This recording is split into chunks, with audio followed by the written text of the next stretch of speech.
Kos yang kutempati berada di daerah belakang kampus, bangunannya tua dan sepi.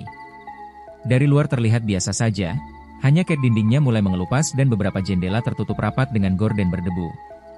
Aku baru pindah malam itu, diantar oleh Pak Wardi, pemilik kos yang tubuhnya kecil dan bicaranya pelan. Di tengah lorong, ada satu kamar yang mencolok karena pintunya disegel papan kayu dan dilakban hitam.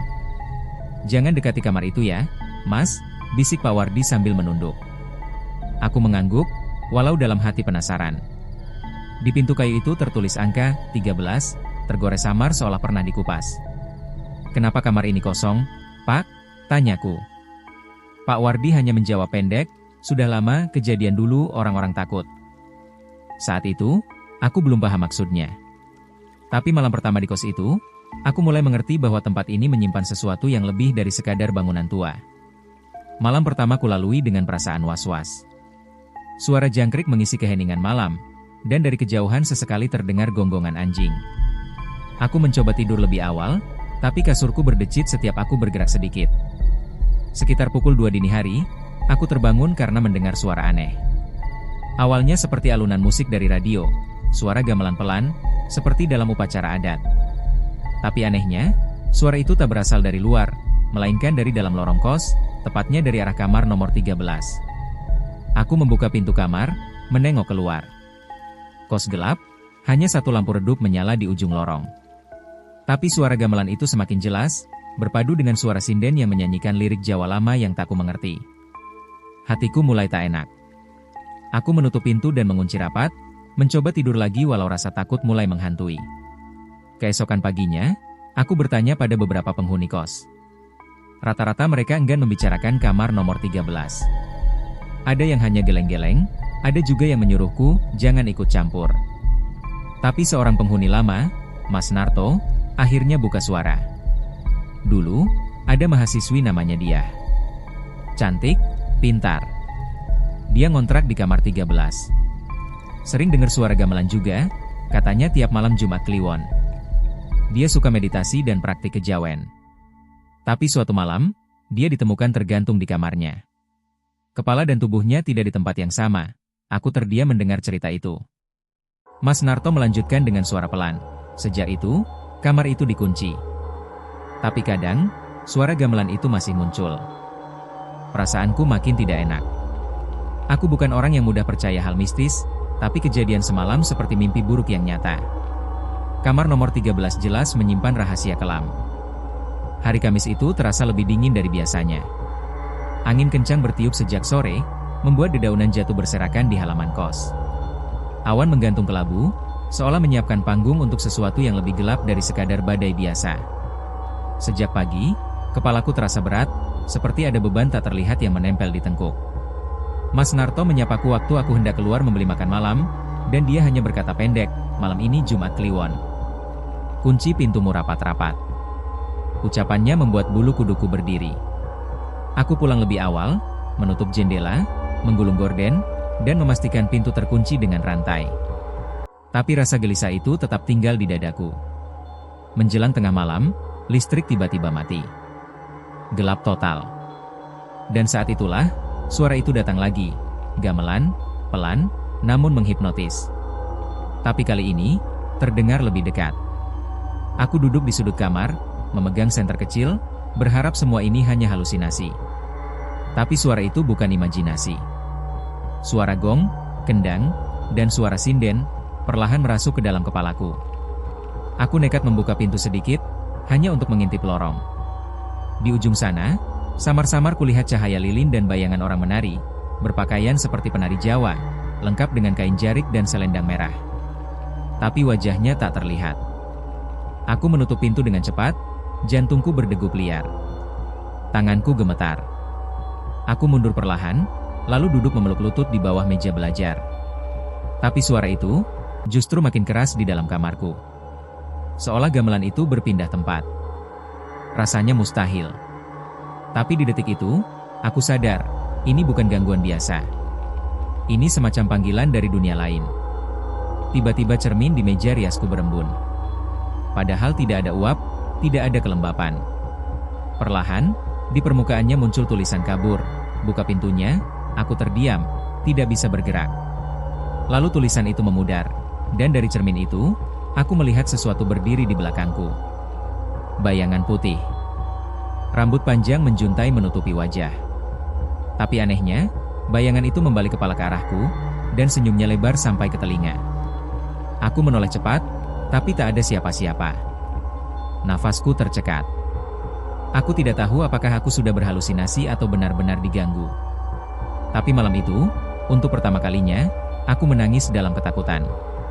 Aku sadar, kamar nomor 13 tidak sekadar dikutuk, tapi sesuatu di dalamnya sedang mencoba keluar, dan mencariku. Esok harinya aku tidak masuk kuliah. Wajahku pucat, kantung mata menghitam. Ketika keluar kamar untuk cuci muka, lorong terasa lebih sempit dari biasanya. Cahaya lampu redup seperti tertahan kabut tipis. Saat aku berdiri di depan kamar mandi, telingaku menangkap suara halus, seseorang memanggil namaku dari arah kamar 13. Bukan suara gamelan, melainkan bisikan perempuan, lirih tapi jelas, "Rian." Aku membeku. Tidak mungkin orang lain tahu namaku, kecuali penghuni kos yang jarang bicara. Aku menoleh cepat, tapi lorong itu kosong. Aku mencoba mengabaikannya, masuk kamar dan berusaha tidur siang, tapi suara itu kembali terdengar. Kali ini dari dalam lemari bajuku. Aku membuka lemari perlahan, kosong. Tapi aroma bunga melati semerbak keluar begitu pintu terbuka. Itu aroma yang sangat asing di tempat ini. Saat sore menjelang, aku mulai mendengar suara gamelan samar walau belum malam. Jendela kamarku tiba-tiba berembun padahal tidak hujan. Aku memutuskan menulis kejadian itu di buku catatan. Saat menulis, pensilku bergerak sendiri, menulis kata, "Bukalah pintunya, aku menunggumu." Aku lempar pensil itu, dan kertasnya sobek terkena tekanan. Hatiku bergetar. Aku mulai merasa bahwa kamar 13 bukan hanya kosong, melainkan sedang menunggu seseorang untuk membuka jalan. Aku merasa ditandai, dipanggil, dan dipaksa ikut ke dalam cerita yang bukan milikku. Aku mulai takut untuk tidur malam, tapi tubuhku semakin lelah. Di ambang tidur, aku dengar lagi gamelan, tapi sekarang disertai suara tangis perempuan dari lorong. Malam itu aku coba memberanikan diri mengintip dari lubang pintu. Kamar 13 masih tertutup rapat, tapi di bawah pintunya tampak ada cahaya merah berkedip seperti lilin ritual. Perlahan, cahaya itu redup, dan dari dalam kamar terdengar suara seretan kaki. Aku merasa mual. Ada sesuatu di sana. Aku tutup kembali lubang pintu, tapi saat aku duduk di kasur, televisi kamar menyala sendiri, menampilkan bayangan perempuan memakai kebaya duduk di depan cermin. Wajahnya tak ada, hanya bayangan gelap tanpa mata, tanpa mulut. Di bawah layar tertulis, "Dia belum selesai." Aku lempar remote ke arah TV dan mencabut kabelnya. Tapi layar tetap menyala. Aku teriak, tapi tak ada yang datang. Semua suara seakan hilang dari dunia luar. Kos ini seperti terputus dari realitas. Pagi-pagi aku mendapati bekas tapak kaki di depan kamarku. Jejak itu mengarah dari kamar 13 ke pintu kamarku, berbentuk telanjang, kecil, dan berlumur darah kering. Aku panik, memanggil Pak Wardi. Tapi saat kami kembali ke tempat itu, jejak itu menghilang. Pak Wardi hanya menatapku dengan mata dalam, seolah menyesal membiarkan aku masuk kos ini. "Mas, kalau bisa minggu ini pindah saja. Sebelum terlambat," katanya sambil menepuk bahuku. Tapi aku tidak bisa begitu saja pergi. Sesuatu di kamar itu, seolah mengikatku.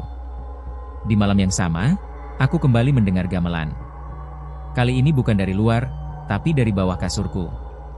Suara kendang, gong, dan sinden lirih, seperti sedang dimainkan di ruangan kecil di bawah lantai. Aku memberanikan diri mengangkat kasur, berharap cuma halusinasi. Tapi tidak. Di bawah kasurku ada celah papan yang longgar. Aku congkel sedikit dengan obeng, dan dari balik celah keluar serpihan rambut panjang, hitam dan basah. Aku menjerit, melempar obeng dan menutup kembali kasur. Tapi dari dalam celah itu terdengar bisikan. "Kamu seperti dia." "Dia?" Aku terisak dalam ketakutan. Aku tahu, arwah yang menghuni kamar 13 sudah bukan hanya ingin dilihat, tapi ingin menyatu. Malam itu, saat aku tidur, aku bermimpi jadi dia.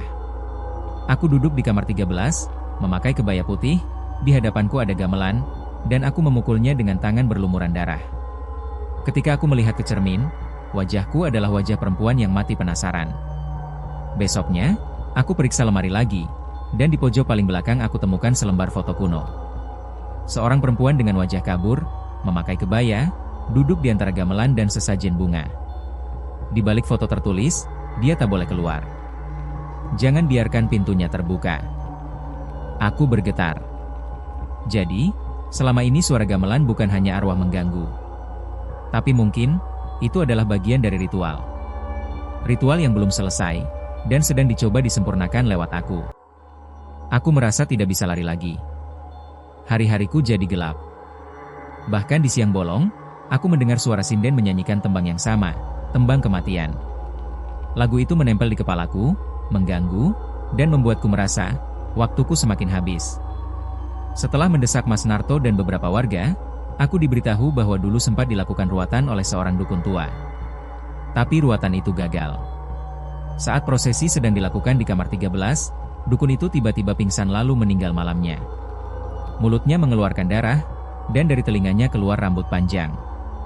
Sejak saat itu, kamar disegel dan tidak ada yang berani menyentuhnya. Dia, kata mereka, adalah orang keempat yang mati karena kutukan itu. Tapi berbeda dengan korban lain, dia justru sempat menuliskan jurnal-jurnal aneh sebelum meninggal. Aku diminta untuk membaca salah satunya. Di lembaran lusuh itu, dia menulis, setiap Jumat Kliwon, dia datang. Gamelan bukan hanya bunyi, tapi pintu dunia yang lain. Dalam jurnal itu, dia mengaku melakukan ritual pesugihan Jawa kuno, memanggil roh penunggu gamelan dengan perjanjian tertentu. Tapi dia melanggarnya. Ia menolak memberikan tumbal yang diminta. Sejak itu, arwah itu menghantuinya, bahkan masuk ke dalam dirinya. Dia sempat dirawat di RSJ, tapi tak lama dilepaskan dan kembali ke kos, lalu ditemukan tewas tergantung.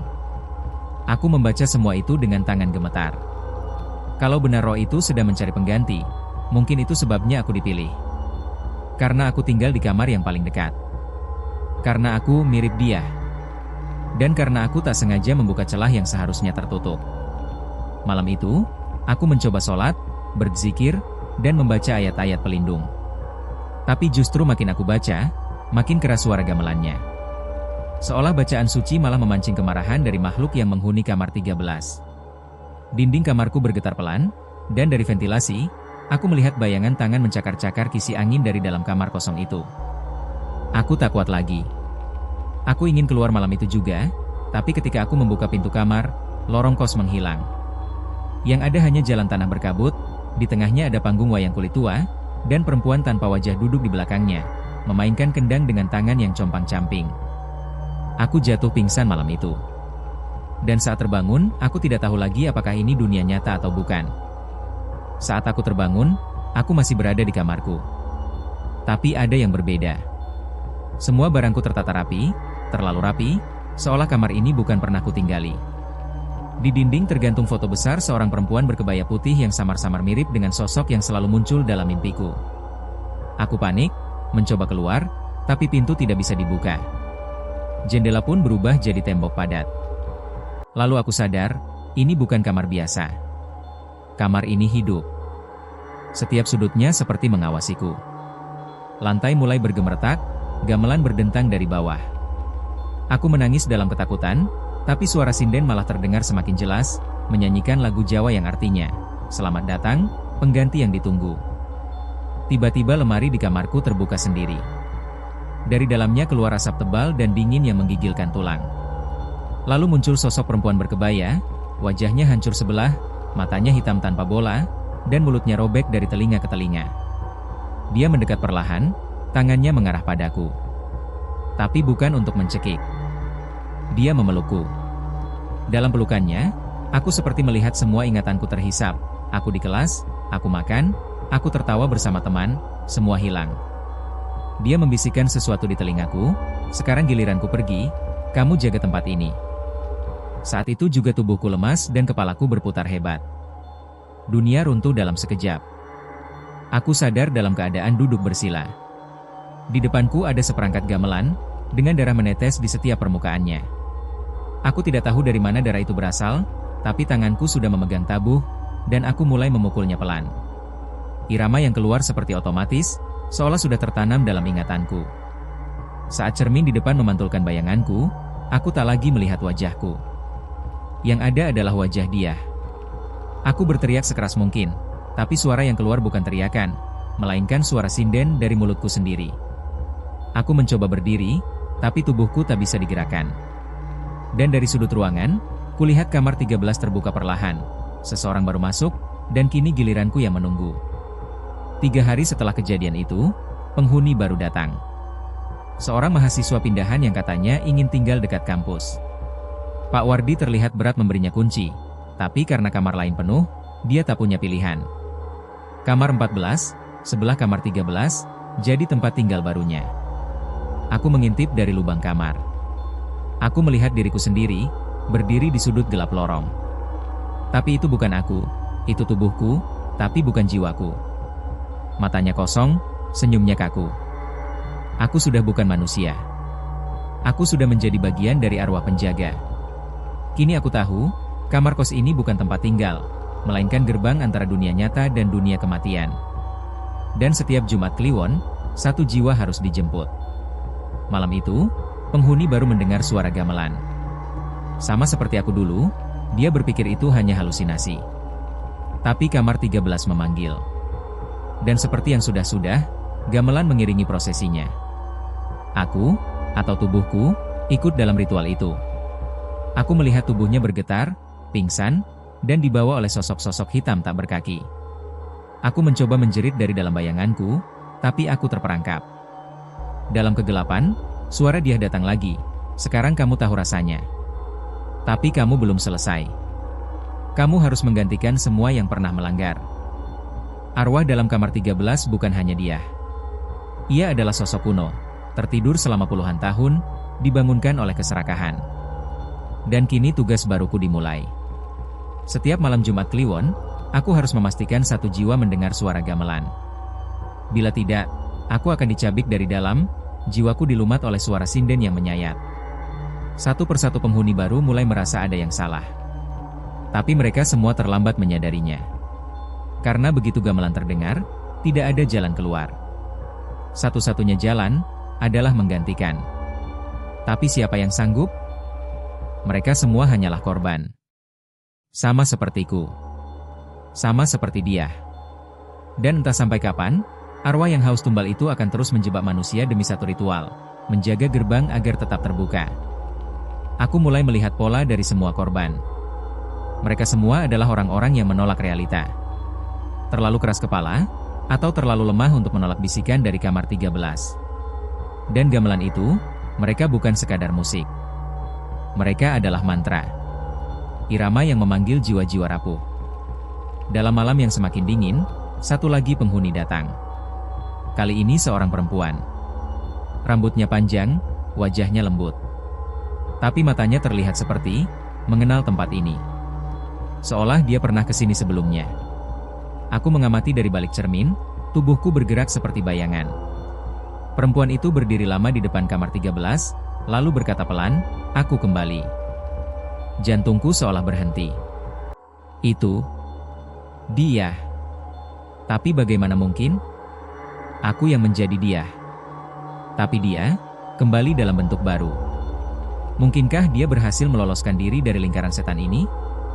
Dia masuk ke kamar 13, dan untuk pertama kalinya, pintu itu terbuka tanpa ada suara gamelan. Kos ini hening. Bahkan angin pun tak berani lewat lorong. Aku merasa sesuatu yang besar sedang berubah. Mungkin ini saatnya semua berakhir. Atau malah, baru dimulai. Karena setelah dia masuk, semua cermin di kamar kos pecah bersamaan. Dan dari serpihannya, wajah-wajah arwah yang terperangkap muncul, termasuk wajahku. Kami semua memanggil satu nama, Kiai Gamelan. Malam itu menjadi malam tergelap sepanjang sejarah kos ini. Bukan hanya satu jiwa yang terperangkap, tapi seluruh lorong berubah menjadi panggung kematian. Setiap kamar memutar irama gamelan masing-masing. Tubuh-tubuh melayang, berdarah, menari dalam lingkaran roh. Dia berdiri di tengah lorong, memanggil arwah yang tertinggal. Dia bukan lagi manusia. Dia adalah penuntut. Penjaga yang ditugaskan untuk menutup gerbang. Tapi untuk itu, dia butuh tumbal terakhir. Seseorang yang bisa menutup pintu dari dalam. Dan kali ini, dia memilihku lagi. Kamu, Ryan, harus jadi kuncinya. Biar mereka tidak pernah kembali.